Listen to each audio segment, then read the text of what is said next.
Schaefer and Scott Sheppard, who's the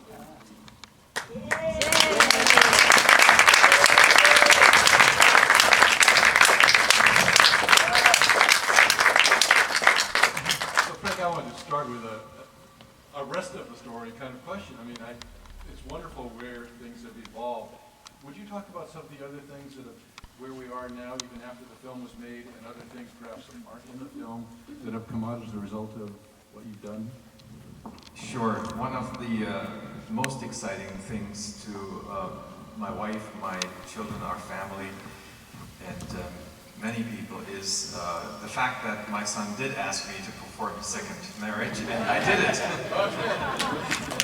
And I did it in Santa Barbara. I'm sorry? Are you happy living in Santa Barbara? Oh, absolutely. Oh my goodness, yeah. I mean, it is really a beautiful area, and what we really truly appreciate is the fact that while we have lived in an area in Pennsylvania that was extremely conservative, now we are living in an area that is very progressive, and it's like a breath of fresh air. It really is.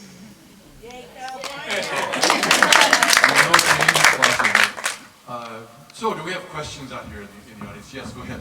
Will you be involved in the conference in 2016 then? Yeah, I will be there, and I'm part of some of the efforts that the Reconciling Ministries Network is putting on, among others, a press conference. And I'm always willing to lend my name and my voice to RMN. They're doing wonderful work, and they're having there's some real strategy going on right now with, not just with legislation that is being put on the floor, but also with things behind the scenes that hopefully will sway the delegates. By the way, I want you to know that director and producer Scott Sheppard has sent a copy of this film to every single delegate to General Conference.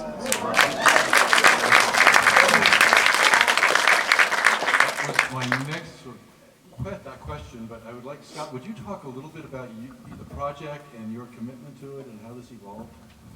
Sure. Well, the origin of this was, I heard this story as the trial was underway. This was just over 2 years ago, and I read an article about this trial where Frank had been found guilty, and they had not laid on the penalty yet.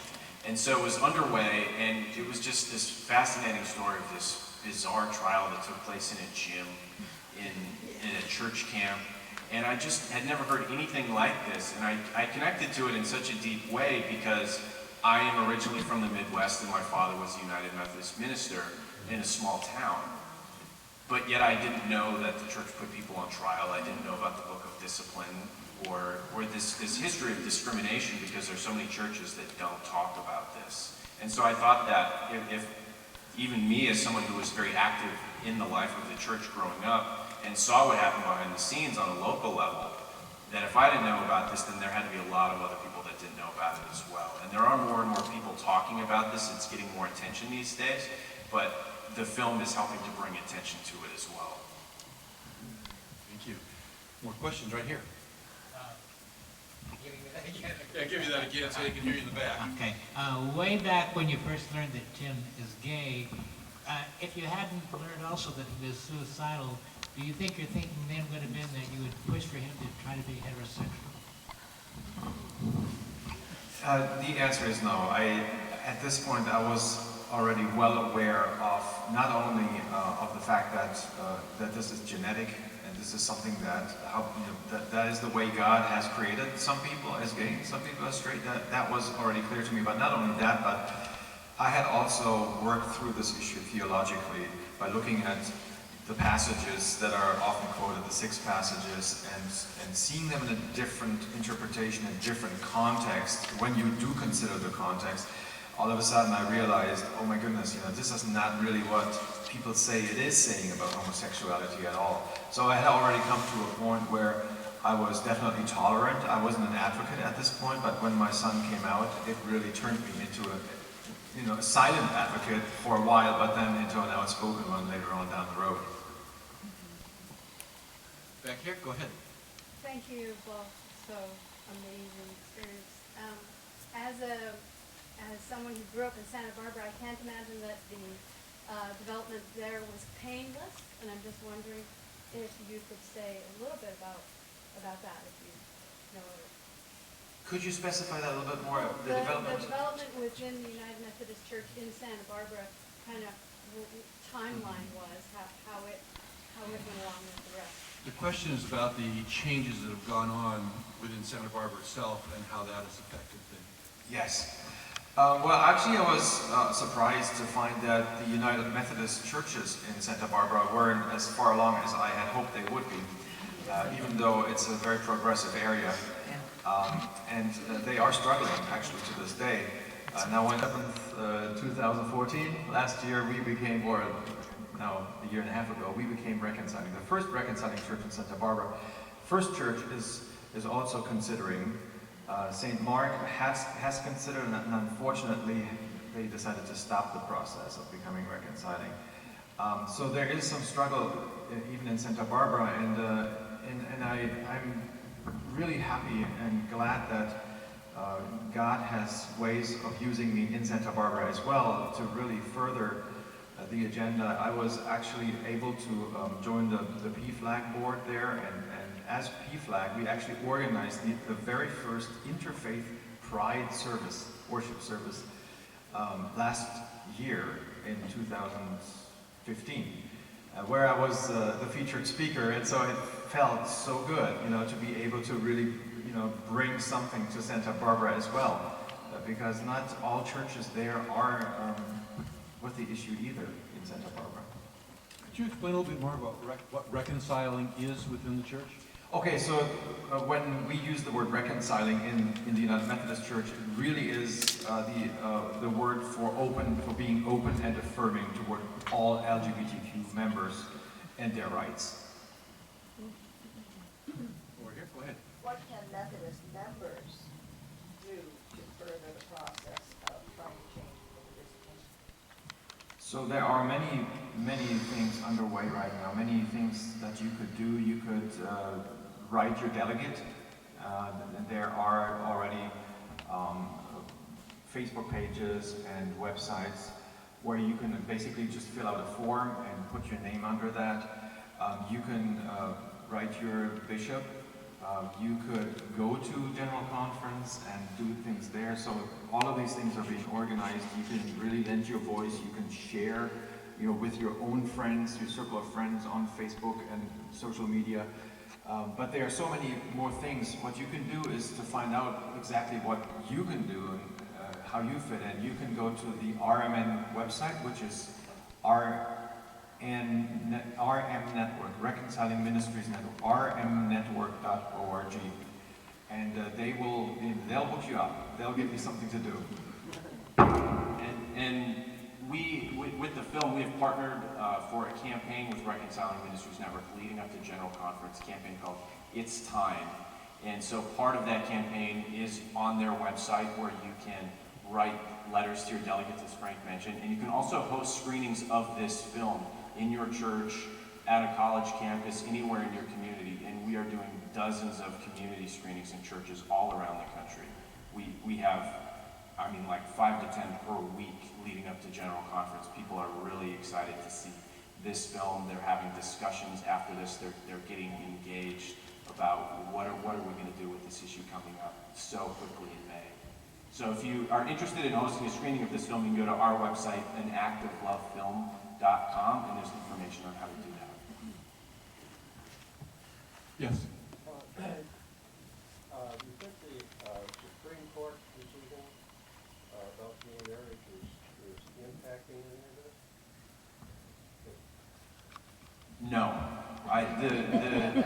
To be honest, no.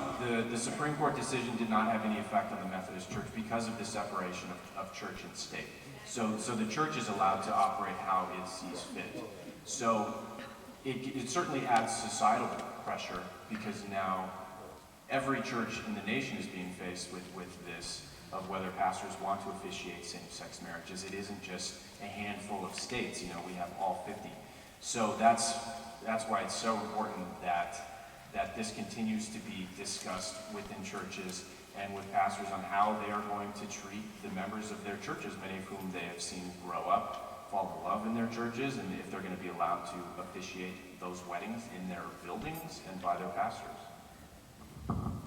That's a very good answer, and it's very true. I just wanted to add that it feels so good as an LGBTQ advocate, and especially as LGBTQ people within the church, to now finally be able to say the law of the land is on our side.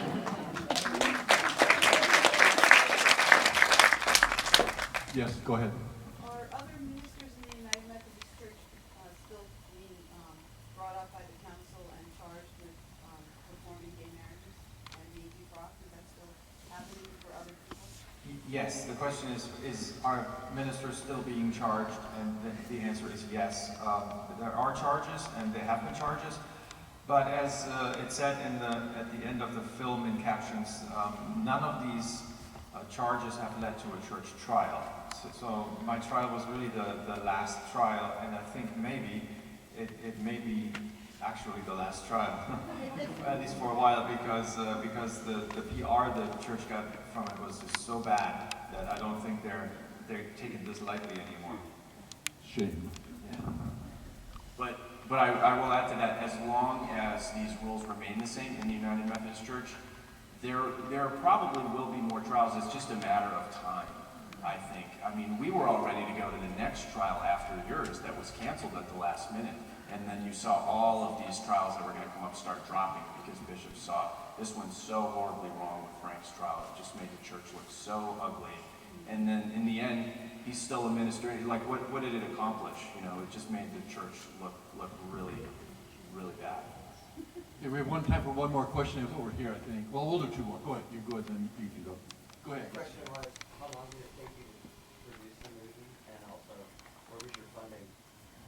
Yeah, how long did it take to make? It was about 2 years to make. I shot for about a year. I followed the story as it unfolded. I got in touch with Frank right after he was defrocked, and I started following him around the country while he was speaking, and I started interviewing people, and I had to just jump in. I couldn't wait 6 months or a year for funding, and because General Conference is coming up in May, and it only happens every 4 years, I felt a real sense of urgency to get this film done quickly. So 2 years for documentary is actually very, very quick. I knew it had to be either 2 years or might as well wait 6 years, really honestly, to get it done. And so the funding, this was completely crowdfunded. We did a Kickstarter campaign, we did an Indiegogo campaign, and we crowdfunded with United Methodist Churches in particular too. So it's completely crowdfunded by LGBT supporters and United Methodist Churches in particular. Okay, last question right here. Thank you. Outside of the Methodist Church, have you shown it at other churches, other denominations, and what is their reaction been? We haven't shown it at too many United Methodist churches yet. We're going to be expanding beyond United Methodist churches. We're really focused on UMC right now because of the urgency with General Conference.